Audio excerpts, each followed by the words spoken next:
സ്വാഗതം. Very good morning. Have a nice day. ഇന്ന് 2026 പുതുവർഷത്തിൻ്റെ യൂണിവേഴ്സൽ മെസ്സേജ് നോക്കാമെന്ന് വിചാരിച്ചു.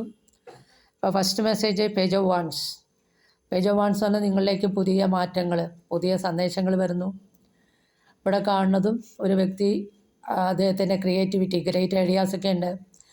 പക്ഷേ അതിലേക്ക് ഇറങ്ങി പുറപ്പെടാൻ ഭയം കാണിക്കുന്നുണ്ട്. പക്ഷേ നിങ്ങളിലേക്ക് വരുന്ന പുതിയ സന്ദേശത്തിനെയും പുതിയ മാറ്റങ്ങളെയും നിങ്ങളുടെ ക്രിയേറ്റിവിറ്റി ഐഡിയാസിനെയൊക്കെ കൊണ്ട് നിങ്ങൾ ആ പുതിയ മാറ്റങ്ങളെയും പുതിയ സന്ദേശങ്ങളെയും സ്വീകരിച്ചുകൊണ്ട് റിസ്ക് എടുത്തിട്ട് മുന്നോട്ട് പോകണം എന്നുള്ളതാണ് ഈ പേജ് ഓഫ് വാൺസ് എന്നുള്ള കാർഡ് പറയുന്നത്. അടുത്ത കാർഡ് ദ സൺ എന്നുള്ള കാർഡാണ്. ആ കാർഡ് എന്താണ്? ദ സൺ എന്നുള്ള കാർഡ് മേജർ ആർക്കാന കാർഡാണ്, യൂണിവേഴ്സൽ ഡിസിഷനാണ്. വളരെ നല്ല കാർഡാണ് ദ സൺ എന്നുള്ള കാർഡ്. 2026 കൂട്ടുമ്പോൾ 10 കിട്ടുക. അപ്പോൾ 1, ഈ 1 എന്നുള്ള ഡിജിറ്റ് വളരെ പവർഫുള്ളായ ഡിജിറ്റാണ്, ലീഡർഷിപ്പിൻ്റെ ഡിജിറ്റാണ്.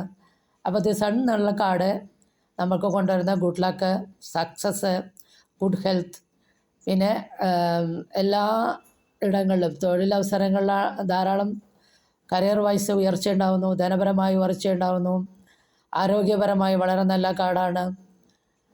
പിന്നെ സ്ഥലം വിൽപ്പനയ്ക്കാണെങ്കിൽ അതിനും സൂചിപ്പിക്കുന്ന കാർഡാണ്.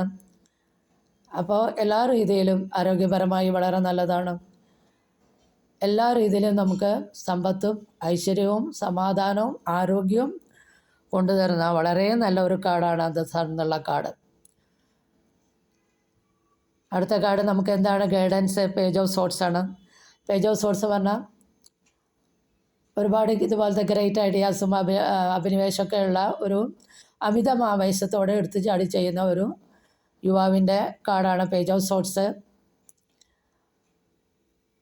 അമിതമായ ആവേശത്തോടെ കാര്യങ്ങളിലേക്ക് എടുത്തു ചാടുമ്പോൾ നമുക്കത് അപകടങ്ങളുണ്ടാക്കും. ഇപ്പോൾ കരിയർ വൈസ് ആണെങ്കിൽ അവിടെ എടുത്തു ചാടി കാര്യം ചെയ്യുമ്പോൾ അവിടെ തെറ്റിദ്ധാരണകളും സംഘർഷങ്ങളും ഉണ്ടാവാം. പണത്തിൻ്റെ കാര്യമാകുമ്പോൾ ഇൻവെസ്റ്റ്മെൻറ്റൊക്കെ ചെയ്യുമ്പോൾ ആലോചിച്ച് ചെയ്യുക. ആരോഗ്യ ബന്ധങ്ങളിലാണെങ്കിലും എടുത്തു ചാടി സംസാരിക്കുമ്പോൾ നല്ല ആശയവിനിമയം നടത്തേണ്ടതായിട്ട് വരും. ആരോഗ്യപരമായ കാര്യങ്ങളിലെ മെൻ്റൽ സ്ട്രെസ്സും ഓവർ തിങ്കിങ്ങുമാണ് കാണുന്നത്. അപ്പോൾ അമിതമായി എടുത്തു ചാടി കാര്യങ്ങൾ ചെയ്യാതെ ശ്രദ്ധാപൂർവം കാര്യങ്ങൾ മനസ്സിലാക്കി എടുത്തു ചാടി കാര്യങ്ങൾ ചെയ്യാതിരിക്കുക.